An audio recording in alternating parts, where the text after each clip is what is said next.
बहुत मज़ेदार नाच गीत लेके आई हूँ। आप लोग सुनिएगा ज़रूर। आप लोग के अच्छा लगे तो वीडियो को लाइक, चैनल के सब्सक्राइब जरूर कीजिएगा। आप लोग के दिल से धन्यवाद। का हम कहीं दिल की बात सखी, का हम कहीं दिल की बात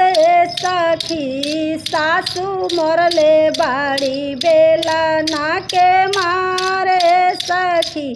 सासू मरले बाड़ी बेला ना के मारे सखी,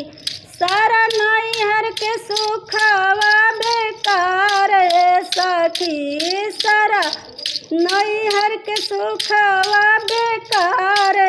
सखी, सासू मरले बाड़ी बेला ना के मारे सखी, सासू मरले बाड़ी बेला ना के मारिए सखी, रोटी जब बनावे गईनी जर के भइल करिया, रोटी जब बनावे गईनी जर के भइल करिया, सासू हमर खाए गईली फेंक दिहली थरिया, सासू हमार खाए गईली फेंक दिहली थरिया,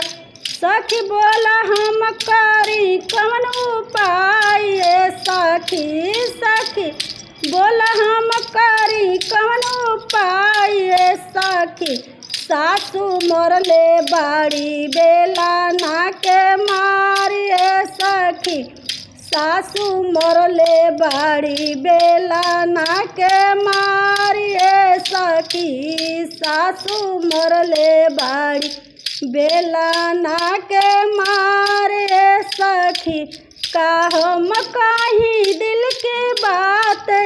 सखी, का हम कहीं दिल की बात सखी, सासू मरले बाड़ी बेला ना के मारे सखी, सासू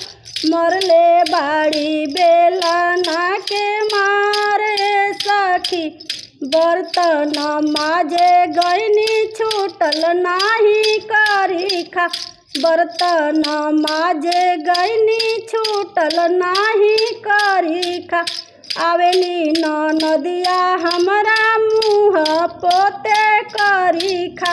आवेली नदिया हमरा मुँह पोते करिखा, कितना सही अत्याचार सखी, कितना सही अत्याचार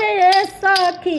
सासू मरले बाड़ी बेला ना के मारे सखी, सासू मरले बाड़ी बेला ना के मारे सखी, सासू मरले बाड़ी बेला ना के मारे सखी, सारा नैहर के सुखवा बेकार सखी,